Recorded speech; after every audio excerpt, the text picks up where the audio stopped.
Assalamualaikum warahmatullahi taala wabarakatuh. Marilah sama-sama kita mulakan pengajian kita pada malam ini dengan bacaan mulia kitab Al-Fatihah. A'udzu billahi minasyaitonir rajim. Bismillahirrahmanirrahim. Alhamdulillahi rabbil alamin, arrahmanir rahim, maliki yaumiddin.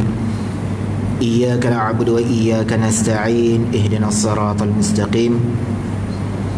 صراط الذين أنعمت عليهم غير المغضوب عليهم ولا الضالين آمين. أعوذ بالله السميع العليم من الشيطان الرجيم. بسم الله الرحمن الرحيم.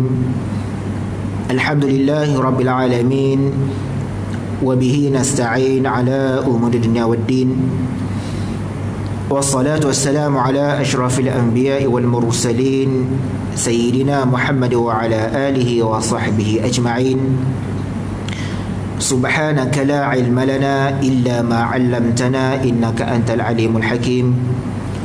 رب اشرح لي صدري ويسر لي أمري واحلل عقدة من لساني يفقهوا قولي. نويت التعلم والتعليم والنفع والانتفاع والمذاكرة وتذكير الإفادة والاستفادة والحث على تمسك بكتاب الله وبسنة رسول الله صلى الله عليه وسلم والدعاء للهدي ودلال الخير ابتغاء وجه الله ومرضاته وقروبه وثوابه آمين آمين يا رب العالمين. أما بعد، قال رسول الله صلى الله عليه وسلم: طلب العلم فريضة على كل مسلم، atau kama qala Nabi sallallahu alaihi wasallam. Alhamdulillah, pertama dan selamanya marilah sama-sama kita merafakkan syukur kepada Allah Subhanahu wa taala. Pada malam ini kita dapat dipertemukan sekali lagi dalam majlis-majlis ilmu, dan mudah-mudahan apa yang kita kongsikan, apa yang kita belajar pada malam ini sama-sama kita dapat manfaat serta dirahmati oleh Allah Subhanahu wa taala insya-Allah. Pada mukadimah malam ini insya-Allah kita nak membahaskan sedikit tentang kepentingan atau kewajipan menuntut ilmu. Yang mana Nabi SAW bersabda, talabul ilm faridatun ala kulli muslim. Menuntut ilmu itu merupakan suatu kefarduan, merupakan satu kewajipan ala kulli muslim, pada setiap orang muslim.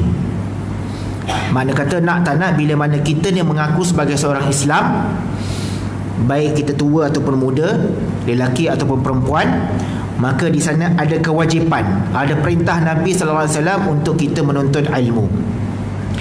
Tak kira apa cara sekalipun, bagaimana keadaannya dan bagaimanakah salurannya, sama ada proses pembelajaran ataupun menuntut ilmu itu secara formal ataupun tidak formal, melalui kuliah khas atau dinamakan sebagai tafaquh fid din, kuliah-kuliah intensif, pengajian-pengajian intensif. Kalau masa zaman-zaman muda kita dulu, zaman belajar dulu, bolehlah kita digelar sebagai mahasiswa, pelajar, student, kan? Itu yang formal. Daripada tadika pergi sekolah rendah, pergi sekolah menengah, pergi alam college, universiti dan sebagainya. Tetapi dalam Islam, menuntut ilmu ini tidak ada kesudahannya, tidak ada penghujungnya. Dalam satu hadis Nabi SAW sebut, utlubul ilma minal mahdi ilal lahdi. Tuntutlah ilmu daripada liang lahat. Menuntut ilmu ini daripada liang lahat, daripada buayan hingga ke liang lahat. Walaupun ulama bincang tentang setiap hadis ini, sama ada hadis ini dhaif ataupun tersangat dan sebagainya, cuma kita nak ambil inspirasi daripada matan hadis tersebut. Jadi dalam Islam, menuntut ilmu ini tidak ada kesudahan. Ustaz dulu cukuplah dah belajar dekat sekolah, dah ambil pendidikan Islam, lepas tu masuk universiti adalah sedikit pengajian Islam, habis baru ni kan orang habis SPM kan, dapat result SPM, alhamdulillah. Lepas habis SPM, lepas tu masuk college, ambil diploma, lepas habis diploma ambil degree. Cukuplah Ustaz, takat degree cukuplah. Kalau nak ambil master tu tinggi sangat. Ataupun kita fikir pengajian ini ataupun menuntut ilmu ini sampai master ataupun sampai PhD saja, cukup dah, tak perlu mengaji dah. dah cukup kira pandai dah, kira alim dah. Bahkan wahyu Al-Quran itu turunkan kepada Nabi SAW sehinggalah tahun terakhir Nabi SAW wafat.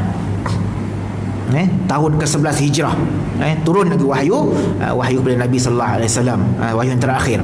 Jadi kalaulah andai kata takdir Allah Subhanahu wa taala, usia kita ni panjang, usia kita ni sampai cecah ke 100 tahun ke, maka 100 tahun itulah kita dituntut untuk belajar ilmu. Bukan takat sekolah rendah, bukan takat sekolah menengah, universiti, PhD, master ataupun PhD. Cukup kita rasa okey, kita dah habis belajar, tak payah mengajar, tak payah belajar dah, kita mengajar pula. Jadi proses pembelajaran ini dari awal kelahiran kita sehinggalah kita mati, sampai bila-bila. Ilmu ini tak akan pernah habis. Tambah-tambah lagi ilmu agama. Jadi kewajipan kepada kita ataupun tuntutan kepada kita untuk menjadi kewajipan kepada kita untuk belajar ilmu, terutama sekali dalam ilmu bab agama. Ilmu agama. Bagaimana cara untuk kita melakukan ibadah solat, ibadah puasa. Kita dah berapa rejab ni, tak lama lagi nak masuk Syaban, kemudian nak masuk Ramadan. Kita boleh revise balik ataupun kita boleh ulang kaji balik kita punya hukum hakam, bab puasa, sah batalnya dan sebagainya. Sekarang pula orang sibuk tentang fidyah, puasa-puasa yang lampau, bagaimana caranya nak menggantikan puasa-puasa yang lampau. Lepas tu pula yang dikenakan fidyah pula, macam mana nak kira fidyah, kat mana nak bayar fidyah, macam mana cara nak settlekan. Kena ambil berat tuan-tuan. Baik, itu dalam bab puasa. Jadi kena belajar, kena ulang kaji, kena sentiasa mempelajari ataupun sentiasa menuntut ilmu. Sebab apa tuan-tuan? Ulama kata bila mana Allah Subhanahu wa taala nak menghina seseorang hamba ini di dunia, seseorang manusia ini di dunia, maka Allah SWT akan beri dua perkara. Pertama, Allah SWT akan bagi dia tidak ada ilmu, dan yang kedua, Allah SWT akan bagi dia tidak ada adab. Pertama, cukup kita mengatakan, ulama mengatakan bila mana Allah Subhanahu wa taala nak menghina ataupun nak meletakkan seseorang hamba ini berada dalam kehinaan, maka Allah akan bagi dia tidak ada ilmu. Payah tuan-tuan kalau hidup kita tak ada ilmu. Makna kata sepanjang hidup kita berada dalam kejahilan, sepanjang hidup kita berada dalam kesesatan, maka apa yang kita buat, tingkah laku kita, pekerjaan kita, amal ibadah kita, semuanya bukan berasas ataupun bukan berpandukan kepada ilmu yang betul. Ini yang kita takut. Sebab tu ulama kata 2 rakaat salat sunat orang yang berilmu lebih baik daripada 1000 rakaat seorang hamba ataupun seorang ahli ibadah yang diberi ibadat tanpa ada ilmu. Kalau kita nak kata orang jahil lah, 2 rakaat solat sunat orang yang berilmu itu lebih baik daripada 1000 rakaat orang yang mendirikan solat 1000 rakaat itu tanpa ada ilmu. Bagaimana kata makninahnya, rukun solatnya, wuduknya, sah batalnya, pakaiannya, bersih, najis dan sebagainya. Habis tunggu lama, semayanglah 1000 rakaat sekalipun. Dibandingkan dengan orang yang hanya 2 rakaat solat sunat sahaja tetapi penuh dengan ilmu, dijaga adabnya, dijaga wuduknya, dijaga rukunnya, dijaga sah batal dan sebagainya. Sebab tu pentingnya kita belajar ilmu. Jangan sampai kita bila mana Allah SWT sibukkan kita dengan dunia sampai kita tak ada masa nak belajar. Sampai bila mana kita tak ada masa, kita terlalu sibuk dengan dunia, Allah sibukkan kita dengan dunia.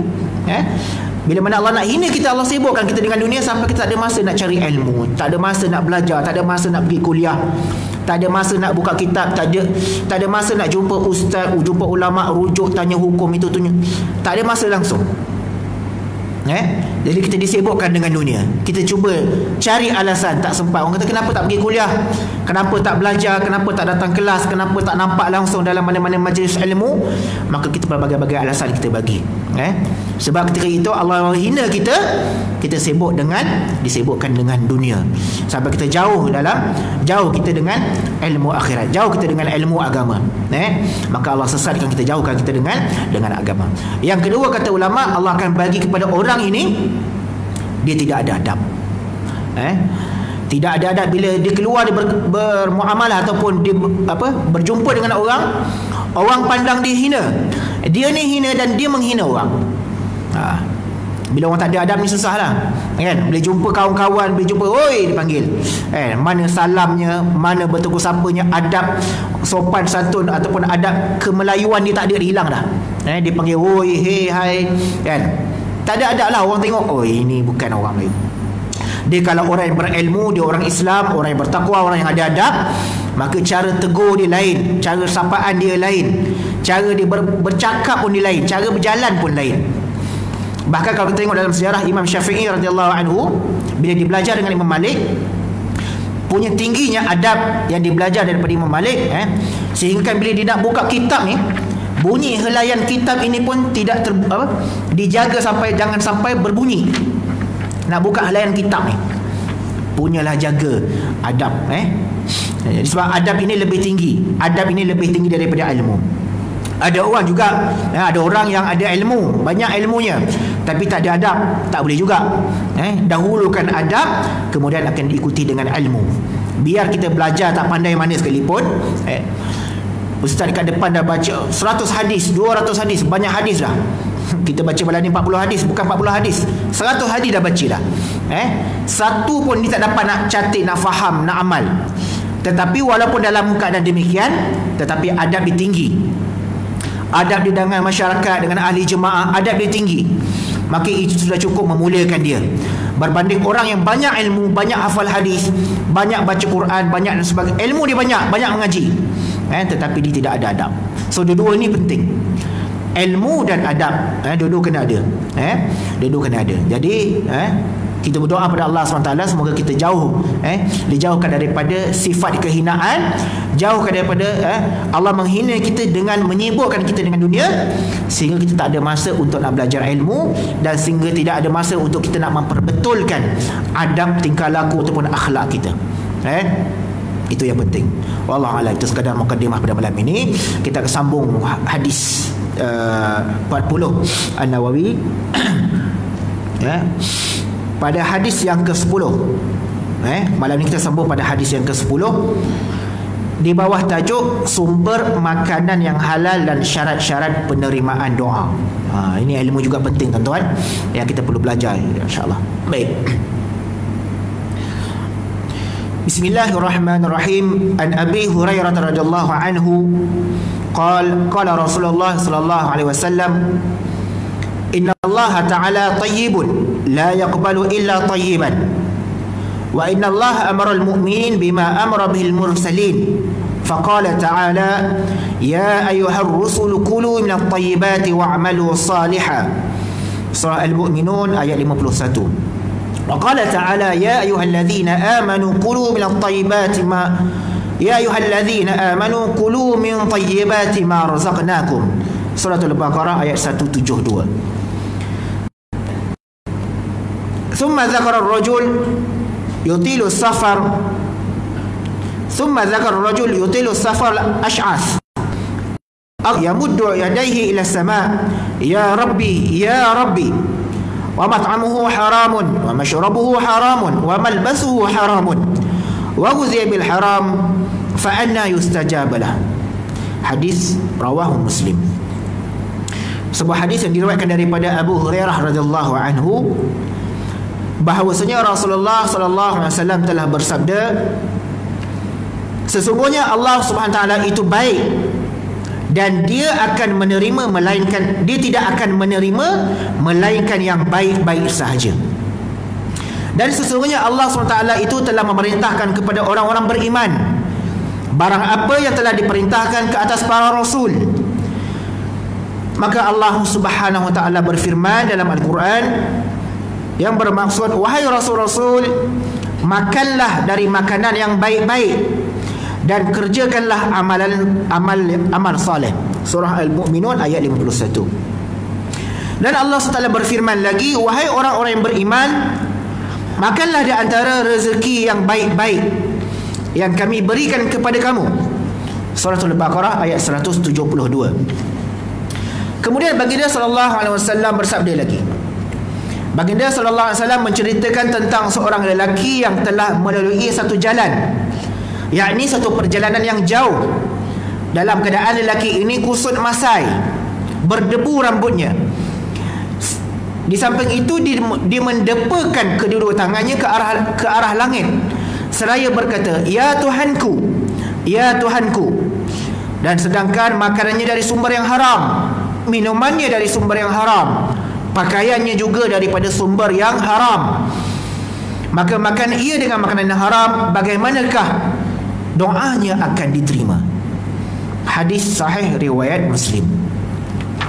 Tuan-tuan, hadis ini memberi penjelasan kepada kita bahwasanya Nabi SAW pesan kepada kita, Allah Subhanahu wa ta'ala ini baik.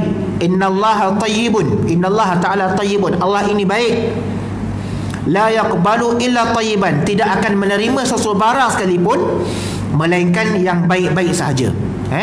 Melainkan benda yang baik-baik saja. Saya tak ingat dalam surah Al-Baqarah ada satu ayat disebutkan hal demikian. Kalau kita nak mengatakan kita nak sebut seseorang itu baik, ataupun kita nak ceritakan satu perkara yang baik, ataupun kita nak memberikan satu benda kepada orang tu baik, orang yang kita berikan ataupun hadiah yang kita berikan kepada orang tersebut di kalangan orang yang baik-baik, maka sudah pasti benda yang kita berikan itu adalah perkara yang baik. Kita nak mempersembahkan sesuatu kepada Allah Subhanahu wa ta'ala, pastilah Allah Taala berkehendakkan perkara yang baik. Pasti benda yang kita persembahkan kepada Allah Subhanahu wa ta'ala itu adalah perkara yang baik. Bukan daripada perkara-perkara yang syubhah, bukan dari perkara-perkara yang ragu-ragu, yang samar-samar, perkara yang tidak jelas sumbernya, asasnya, puncanya dan sebagainya. Begitu juga dalam bab makanan, dalam bab minuman, dalam bab ibadah, amalan kita. Kita nak mempersembahkan amalan kita kepada Allah Subhanahu wa ta'ala. Sada amalan itu berupa solat, ataupun amalan itu berupa puasa, amalan itu berupa zakat dan sebagainya. Adakah orang di kalangan kita yang nak bayar zakat daripada sumber yang haram? Adakah kita nak memberi sedekah, infak sabilillah daripada wang yang haram? Mana mungkin Allah SWT nak menerima daripada perkara yang tidak baik. Wa innallaha amara al-mu'minin bima amara bihil mursalin. Dan perkara yang sama juga Allah SWT telah perintahkan kepada Rasul-Rasul terdahulu. Allah perintahkan kepada kita, orang-orang mukmin, dan benda yang sama juga Allah telah perintahkan juga kepada para Rasul terdahulu. Buktinya apa? Allah sebut dalam Al-Quran, ya ayyuhar rusul kulu minat tayyibat wa'malu salihan. Para nabi juga Allah SWT berpesan kepada mereka, wahai sekalian Rasul, makanlah makanan yang baik. Dia mulakan dengan makanan dulu. Benda yang baik ni Allah mulakan dengan makanan dulu. Sebab makanan ini dia mempengaruhi ibadah. Bermula dengan makanan ini mempengaruhi amalan kita, mempengaruhi ibadah kita. Kalau makanan kita baik, kita makan benda yang baik, maka baiklah amal kita, baiklah ibadah kita. Kalau makanan kita makan yang tak baik, maka tak baiklah jadi amalan ataupun ibadah kita. Kan ada hadis yang kita baca sebelum ini, Nabi SAW sebut, ala inna fil jasadi mudghatan idza salahal jasad idza salahat salahal jasad kullu wa idza fasadal jasad kullu ala wahyal qalb. Dalam diri manusia ni ada seketul daging, seketul darah, seketul daging, mudghatan. Iza saluhat, apabila dia baik daging itu ataupun darah itu, salahal jasadu kulluh, maka akan baiklah keseluruhan anggota badan dia. Wa iza fasadat fasadal jasadu kulluh. Kalau dia buruk, kalau dia jahat, kalau dia tak baik, maka tak baiklah seluruh anggota tubuh badan dia. Ala wahyal qalb, ketahuilah itu adalah hati, jiwa. Makanan kita ini mempengaruhi anggota badan kita, mempengaruhi ibadah kita, mempengaruhi tingkah laku kita. Mana mungkin orang yang ada dalam masjid ini, dalam kuliah kita kita malam ini, makanan dia makanan yang tak baik, dia makan makanan yang daripada sumber yang haram, tapi dia boleh datang kuliah pula. Mustahil lah tuan-tuan. Sudah pasti makanan yang haram itu, makanan yang tak baik itu telah mempengaruhi jasad dia, mempengaruhi amalan dia, mempengaruhi tingkah laku dia untuk ke arah benda yang tidak baik. Sebab itu tuan-tuan, benda ini Allah pesan kepada para nabi. Benda yang Allah pesan itu mula adalah bab makan. Cerita bab makan ni tak tahulah lepas kuliah dia ada makan ke tak. Ni cerita bab makan ni. Nabi sekalipun, rasul-rasul terdahulu pun Allah pesan kepada mereka makan makanan yang baik dan diikuti wa'malu salihah. Maka natijahnya, hasilnya, dia akan beramal dengan amalan yang soleh. Tuan-tuan tengok yang terjadi hari ini. Apa yang terjadi pada hari ini? Apa yang berlaku 2-3 hari ini? Sehari dua ni apa yang berlaku? Kecoh satu dunia, terutama dunia Islam, bila mana Kaabah itu dikosongkan. Kaabah itu ataupun dataran Kaabah itu kosong tanpa ada aktiviti ibadah tawaf. Bukan tak ada langsung tuan-tuan. Tawaf boleh dilakukan di luar kawasan dataran. Kalau dalam Masjidil Haram itu di Mataf tu, di Mataf itu boleh tawaf. Tetapi di dataran itu dikosongkan buat seketika. Dengan kata petang tadi baru buka. Petang tadi baru buka, itu pun sikit. Apa puncanya tuan-tuan? Kecoh satu dunia, Kaabah dikosongkan, tak ada orang tawaf. Orang kata tak pernah berlaku. Pernah berlaku sebelum ini, bukan tak pernah berlaku. Cuma yang tak pernah berlaku pada zaman kita ni, benda dah lama dah. Dia yang agak jarang-jarang sangat. Yang terakhir kalau tak silap saya berlaku pada 33 tahun dulu. Pernah berlaku juga. Bila mana kerajaan Saudi mengarahkan supaya mengosongkan dataran Kaabah itu untuk proses pembersihan, pembasmian kuman. Takut dijangkiti virus ataupun wabak COVID-19. Kalau kat Malaysia sekarang ni dah ada kes. Saya tengok tadi dekat page Kementerian Kesihatan Malaysia dah hampir mencecah ke 93 kes. 93 kes daripada gelombang yang pertama. Sekarang ni kan dah ada gelombang kedua kan. Untuk hari ni saja ada 10 kes. Update yang terkini untuk hari ni 10 kes. Itu di Malaysia. Jangan cerita di luar negara lagi banyak. Di China tempatnya asalnya, di Korea, di Jepun, di mana-mana negara yang berdekatan. Iran kena, Turki kena, ataupun Arab Saudi sendiri kena. Kalau nak kira kematian seluruh dunia, dia mencecah ribuan kematian. Puncanya apa tuan-tuan? Kekecohan ataupun masalah penularan wabak COVID-19 yang berlaku ni, apa punca dia tuan-tuan? Puncanya bermula daripada makanan. Puncanya bermula daripada makanan. Apa yang kita makan, itulah hasil yang kita dapat. Sampai terpaksa dikosongkan dataran Kaabah itu untuk proses penyucian, pembersihan ataupun pembasmian daripada wabak ataupun virus COVID-19 ni. Satu dunia kalang kabut. Pakat cari mana nak beli sanitizer, macam mana nak cegah, beli mask, topeng ni, macam-macam langkah-langkah penjagaan ataupun pencegahan dilakukan. Kita balik pada puncanya apa? Puncanya makanan. Tak jaga makan, maka inilah akibatnya, itulah hasilnya. Sebab tu orang dahulu benda yang pertama dulu ialah kulu minat thayyibat. Makanlah benda yang baik-baik. Makan ini mempengaruhi kesihatan kita, tubuh badan kita, ibadah kita, tingkah laku kita. Mana mungkin orang yang makan benda yang baik, dia akan buat benda yang tak baik. Dan sebaliknya, mana mungkin orang yang makan benda yang tak baik, dia boleh buat benda yang baik. Dia makan benda-benda yang kotor, benda-benda yang jijik, benda-benda yang haram, dia boleh beramal soleh. Tak mungkin tuan-tuan. Tak mungkin. Orang yang kata kulu minat thayyibat wa amalu salihah, hasil daripada makan yang baik, maka dia boleh beramal dengan amal yang soleh.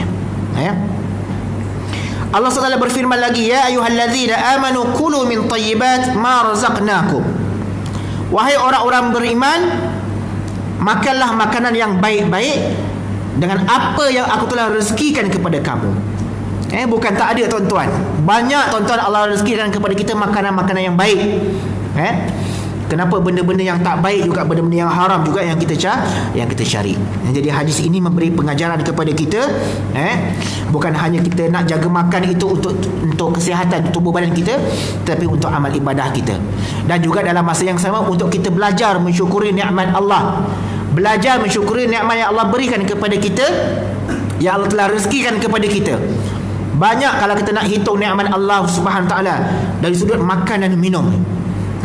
Mungkin dulu tak silap saya kita pernah baca atau kita pernah bahaskan dalam bab ini, yang kita Nabi sebut dalam hadis yang lain yang kita bacakan, al halalul bayyin wal haramul bayyin wa bainahuma mutasyabihatun la ya'lamuhunna katsirun minan nas. Haram itu jelas. Benda yang haram itu, makanan yang haram itu jelas. Allah dah sebut dah. Al-haram bayyin wal halal bayyin wal haram bayyin. Yang halal itu jelas, yang haram itu pun jelas. Bahkan dalam ayat yang lain ataupun dalam hadis yang lain Allah sebut dah. Allah perincikan lagi, Nabi perincikan lagi apakah jenis makanan yang boleh, yang tak boleh, yang haram, yang halal. Innama harrama alaikumul maitata wad dama wa lahmal khinzir wa ma uhilla bihi li ghairillah, ataupun wa ma uhilla li ghairillah bih dalam ayat yang lain. Sesungguhnya aku telah mengharamkan maitah, bangkai, wadam, darah, walahmal khinzir, daging babi, wama uhilla bihi li ghairillah, apa yang disembelih, apa-apa yang disembelih tanpa menyebut nama Allah. Diperincikan lagi dalam hadis-hadis yang lain apakah jenis-jenis kriteria makanan-makanan yang haram, binatang yang melata, binatang yang yang membawa penyakit, yang makan makanan yang jijik, yang kotor, binatang yang makan bangkai, binatang yang makan sampah dan sebagainya, kan? Diperincikan lagi. Kita pun pelik kadang-kadang kenapa manusia ini boleh tercapai akal dia tu. Kenapa manusia ini boleh tercapai akal dia nak makan benda yang kotor ni, benda yang jijik ni. Sudah pasti benda yang dimakan itu telah mempengaruhi jiwa dia, telah merosakkan jiwanya. Itu yang kita baca tadi, ala inna fil jasadi mudratan. Jiwanya telah rosak. Iza salahat salahal jasadu kullu wa iza fasadat fasadal jasadu kullu. Kalau jiwa rosak, maka dirinya akan terarah, jiwanya akan terarah untuk mencari benda-benda yang tak elok.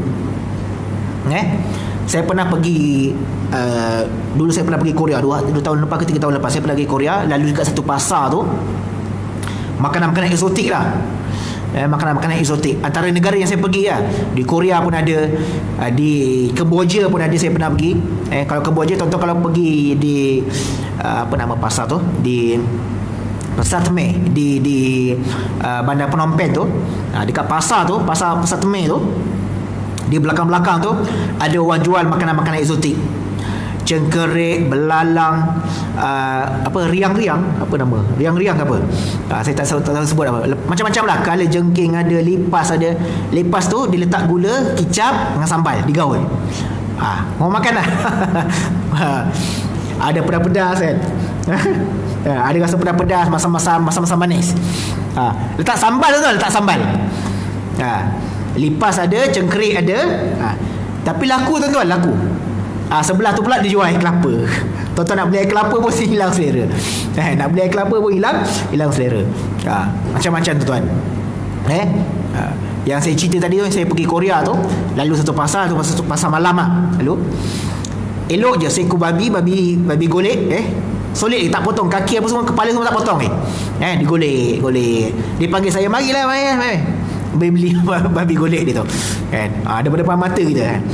Dia elok bakar asap elok kena tu, Allah, lari kan.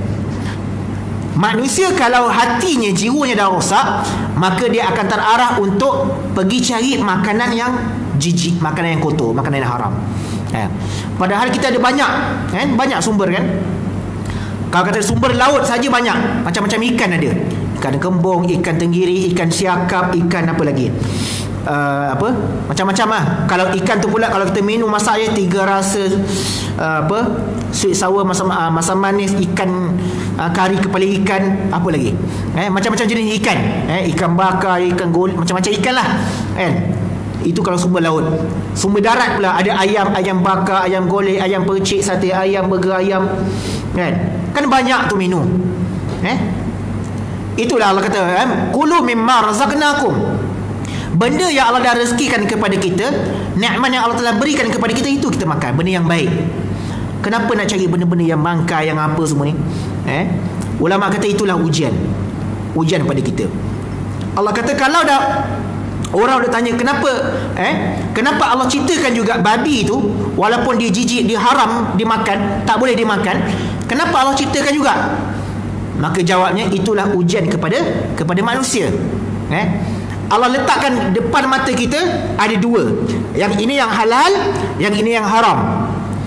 Ada iman, jiwa kita bersih, jiwa kita baik, kita akan mampu untuk pilih mana yang baik, mana yang tak baik, mana yang halal, mana yang haram. Kita baca azan dulu insyaAllah.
محمد رسول الله ربنا صلى الله آتي سيدنا محمد رسول الله إنك لا تخلف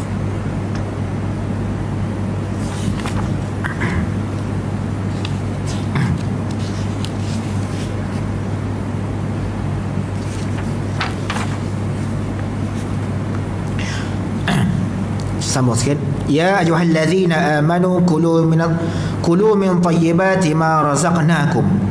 Wahai orang-orang yang beriman, makanlah makanan yang baik dari apa yang telah aku rezekikan kepada kamu. Pesanan ini Allah Subhanahu Wa Taala telah memulakan dulu sebelum nak disampaikan kepada kita orang-orang beriman kepada umat Nabi sallallahu alaihi wasallam, telah pun dipesankan dengan pesanan yang sama, diingatkan dengan ingatan yang sama kepada para rasul terdahulu. Kerana apa? Kita sebutkan sekali lagi, makan yang baik ini akan menghasilkan amal tingkah laku yang baik, ibadah yang baik, dan juga dia mempengaruhi doa kita ini dimakbulkan oleh Allah Subhanahu Wa Taala, seperti mana yang disebutkan dalam akhir hadis ini, yang mana Nabi SAW sebut, summa zakar rajul yatil safar ash'as akbar yamuddu yadayhi ila sama, ya rabbi wa mat'amuhu haramun wa mashrabuhu haramun wa malbasuhu haram wa ghuziya bil haram fa anna yustajabu lah. Seorang lelaki yang berjalan dalam satu perjalanan yang jauh dalam keadaan kusut masai, rambutnya berdebu, sambil tangan dia mengangkat ke langit, dia berdoa kepada Allah, ya Rabbi, wahai Tuhanku, dia minta segala-galanya. Nak menceritakan walaupun dalam keadaan begitu sekalipun, tetapi dalam masa yang sama, wa malbasu haram wa mat'amuhu haram wa mashrabuhu haram, kan? Makannya haram, pakaian haram, minuman yang haram. Bagaimanakah dalam keadaan ini Allah nak menerima doa itu? Sebab itulah disebut makanan ini mempengaruhi amal ibadah kita. Bukankah doa itu merupakan salah satu amal ibadah? Doa ini merupakan ibadah. Mana mungkin orang yang berdoa kepada Allah Subhanahu Wa Taala, Allah nak memperkenankan doanya, dalam masa yang sama dia ni makan makanan yang haram, minum yang haram, pakai pakaian yang haram. Tuan-tuan, jadi apakah manfaat ataupun pesanan untuk buat kita? Apakah tindakan yang kita perlu ambil? Mustahil lah kalau kita kata kita ni ahli masjid, ahli jemaah masjid, rajin pergi masjid ni, kita makan benda yang haram. Tak. Cuma ada makanan-makanan yang lain, penjagaan makanan yang kita perlu jaga. Penjagaan yang lain kita perlu ambil berat. Orang sekarang ni kebanyakannya yang tak jaga makan. Nabi pesan pada kita, jaga makan. Kita jaga je makan. Nabi pesan kepada kita, jaga makan. Kulu minat thayyibat, jaga makan. Makan yang baik-baik. Tapi kita ni jaga je makan. Itu masalah. Jaga je makan. Apa dia tuan-tuan? Yang pertama, elakkan daripada kita makan makanan dari hasil masakan orang yang tidak mentaati perintah Allah. Tak lama lagi tuan-tuan, nak masuk bulan Ramadan. Penuh dah nanti bazar Ramadan. Bazar Ramadan nanti penuh. Ini pun tadi saya lalu depan tadi pun ada masa malam kan. Hari ni ada masa malam kan. Jaga-jaga tuan-tuan. Boleh. Bukannya salah nak pergi masa malam. Pergilah masa malam, tak apalah, pergilah masa malam. Pilihlah kedai ataupun gerai yang mana orangnya ataupun penjualnya menutup aurat. Dekat tempat saya ada satu kedai burger, saya selalu pergi. Saya berganti juga. Telur yang dimasak untuk dibuat burger tu, telur tu dibasuh. Waktu maghrib ditutup, ganti isteri dijaga gerai, dia pergi semayang. Orang ini kita jaga. Gerai yang macam ni kita pilih untuk pergi. Tengok nanti bazar-bazar Ramadan, waktu asar dia pergi semayang ke tak waktu asar? Kalau tak pun dia semayang dekat tempat gerai dia tu. Kalau zuhur pun dilanggar. Saya dulu pernah meniaga bazar Ramadan, saya tahu betapa sibuknya, betapa penatnya. Malam nak jadi imam tarawih, siang kerja bazar Ramadan, meniaga bazar Ramadan, cari duit raya lebih sikit, tapi dia punya penat tu kita tahu. Itu yang menyebabkan ramai orang bila meniaga di bazar Ramadan, Dia tinggalkan solat zuhur, sibuk dengan masak. Waktu asar pula pukul 4 nak pacak gerai dah. Dah buka gerai, pasang meja apa semua, pasang kemah apa semua. Pukul 4 dah nak mula berniaga. Dah buat persiapan. Maka tinggalkan solat asar. Sampailah waktu berbuka puasa, orang balik beli makanan dia, balik buka puasa, boleh sembahyang maghrib. Dia yang berniaga ni tak sembahyang maghrib. Sebab sibuk nak habiskan jualan dia, kemudian nak tutup gerai pula. Tinggal buka puasa, okeylah dia buka puasa kat situ. Sebab dia jaga makanan, tak ada masalah, dia boleh makan kat situ. Tapi dia abaikan solat maghrib. Yang ini kena jaga tuan-tuan. Nak pilih nak pergi bazar Ramadan, nak pergi pasar malam, tak ada masalah tuan-tuan, bukan menjadi satu halangan. Tetapi pilihlah makanan yang dimasak ataupun yang dihidang oleh orang-orang yang taat perintah Allah, yang menutup aurat, yang menjaga solatnya. Sebab makanan yang kita beli tu boleh jadi akan mempengaruhi tubuh badan kita, boleh jadi akan mempengaruhi amal ibadah kita. Kenapa rasa hari ni rasa malas nak sembahyang, malas nak baca Quran, malas nak pergi kuliah? Tengok tuan-tuan makan apa. Kalau tiba-tiba kita rasa malas nak baca Quran, malas nak sembahyang, malas nak pergi kuliah, cek balik. Tuan-tuan apa tuan-tuan makan? Tuan-tuan makan kat mana, beli kat mana? Kita check balik. Puncanya daripada makanan. Akhir-akhir ni banyak dengan tak cukup dengan wabak COVID-19-nya, dengan penyakit itu, penyakit dan sebagainya. Cek balik tuan-tuan, mana datang puncanya penyakit ini menular, virus ini datang. Puncanya daripada makanan. Semua balik daripada makanan. So jaga makan. Nabi pesan pada kita, jaga makan, bukan jaga je makan. Yang kedua tuan-tuan, bila makan bacalah doa. Bila makan bacalah doa. Benda simple, benda mudah. Nabi kata, Nabi pesan pada kita, makan dengan bismillah, makan dengan doa. Tambah pula kalau kita dapat baca doa mengelak daripada penyakit, itu lebih baik. Bacalah bismillahillazi la yadurru ma'asmihi syai'un fil ardi wala fis sama' wa huwa samiul alim. Kokok makanan ni dah lama terdedah, dah dihurung, dia lalat sebagainya.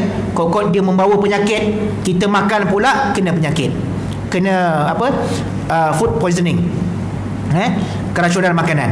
Jadi kita baca doa elak daripada kena penyakit. Lepas makan pula baca alhamdulillahillazi at'amana wa saqana wa ja'alana minal muslimin. Benda ini simple, tapi kalau kita amal, besar manfaatnya, besar ganjarannya. Tapi benda yang sesimpel ini kalau kita tak mampu nak jaga, juga mudaratnya akan jadi besar. Makan je pun, benda makan je pun, tapi tak jaga doa, tak jaga adab, tak jaga kebersihan, tak jaga adab. Tuan-tuan kalau tengok ulama sufi tuan-tuan, para masyayikh kita, dalam bab makan ni sangat jaga. Kalau dia kalau kata restoran ni memang tak akan jejak lah. Mana-mana restoran, mana-mana bazar, mana-mana gerai dia tak akan jejak. Dia ada tukang masak sendiri, ataupun rumah dia sendiri masak. Masak dengan penuh adab, dengan bismillah, dengan selawat. Daripada bahan mentah tu pun dia terlalu jaga. Mana dah belinya ayam, dibeli ayam tu daripada sumber yang mana, beli ikan daripada sumber yang mana, siapa penjual ikan, siapa penjual ayam, macam mana cara sembelihnya, dijaga. Kita pergi bazar Ramadan, kalau kita pergi pasar malam, pernah tanya tak, ni ayam percik ni dulu ayam sembelih kat mana? Ada orang tanya? Tak pernah tanya, tak pernah kita tanya, kita beli murtabak contohlah, kan murtabak kan ada telur, kalau ada gerai ditulis telur ni telah dibasuh. Tanya, ni telur basuh ke tak basuh, benda yang agak pelik juga kan. Orang datang beli balik, ambil beli balik, tak pernah pun kita tanya ni ayam sembelih kat mana, dapat kat mana, apa semua kat mana. Kita beli lauk yang dah siap, yang senang dimakan, tapi tak apalah, level kita orang awam, makanlah, tak ada masalah, selagi mana ia meyakinkan. Kita nampak, yang jual ni Pak Haji, yang jual ni karyah kita juga, yang jual ni ahli masjid juga, tak apalah, kita belilah, kita makanlah, tak ada masalah. Tapi kalau kita pergi tempat-tempat yang lain, yang meragukan, tak tahu mana sumbernya, itu kena jaga-jaga. Kalau ulama sufi dijaga bab ni, bab makan ni. Gerai-gerai tak jejak, restoran semua tak jejak, dia akan jaga makanan. Sebab benda ini dia akan mempengaruhi amal ibadah dia. Kalau rasa lambat, dia nak sembahyang, rasa lambatnya nak baca Quran, rasa malas, apa semua, balik-balik cek amal ibadah kita macam mana. Dan yang kedua, masyrabuhu haram wa malbasuhu haram. Sama juga tuan-tuan, hasil minuman kita, hasil pakaian kita ni, Ustaz, saya pakai kemeja je, saya pakai jubah je, elok je. Tak ada pun benda yang haram. Kita bukannya pakai pakaian seksi, kita bukan pakai yang menedahkan aurat. Tapi sumber, di mana kita dapatkan sumber untuk beli pakaian tersebut, itu pun kena teliti. Wa ghuziya bil haram fa anna yustajabu lah. Kalau semuanya daripada sumber yang haram, bagaimanakah keadaan, bagaimanakah Allah SWT nak menerima doa kita? Patutlah selama ini kita doa, kita minta macam-macam, Allah tak bagi. Tanya diri kita balik, apa yang kita makan, apa yang kita minum, apa yang kita pakai. Tanya balik diri kita balik. Jangan tanya Allah, ya Allah kenapa doa aku tidak diterima, ya Allah kenapa hajat aku tidak diterima, ya Allah kenapa permintaan aku, tahajud aku, qiyamul lail aku, munajat aku, kenapa tidak diterima, kenapa tidak didengar. Rupanya ada benda-benda yang menghalang doa kita dimustajabkan. Ada perkara, ada benda yang terhalang daripada doa kita menjadi mustajab. Benda yang simple je tuan-tuan, benda yang simple. Tapi benda yang simple ini yang banyak kita ambil ringan, sehingga menyebabkan doa kita tidak diterima oleh Allah Subhanahu wa taala. Jadi tuan-tuan, mudah-mudahan Allah SWT pelihara kita, jaga kita, bimbing kita, dan berusahalah kita untuk sama-sama kita beramal dengan apa yang disampaikan dalam hadis tersebut. Jaga makan, jaga minum, makanlah makanan yang baik, halalan thayyibah, bukan halal saja, dan juga nak baik. Benda nampak halal tetapi kadang-kadang tak baik untuk kesihatan, tak baik untuk anggota badan kita. Dah tahu ada gout, pergi makan kambing, kan? Dah tahu ada kecil manis, pergi minum gula tu, teh tarik apa semua tu, kan? So kena jagalah, kan? Esok kalau kita dah kena potong kaki ke, ataupun dah sakit, dah terlantar, macam mana kita nak ibadah? Kalau dulu boleh sujud kepada Allah Subhanahu Wa Taala, sekarang ni nak kena sujud duduk atas kerusi. Kalau dulu boleh bergerak pergi masjid, sekarang ni terpaksa sembahyang dekat rumah. Puncanya balik kepada kita balik sendiri. Bagaimana penjagaan makan kita, minum kita, pakaian kita. Wallahu taala alam. Ada sebarang soalan tuan-tuan?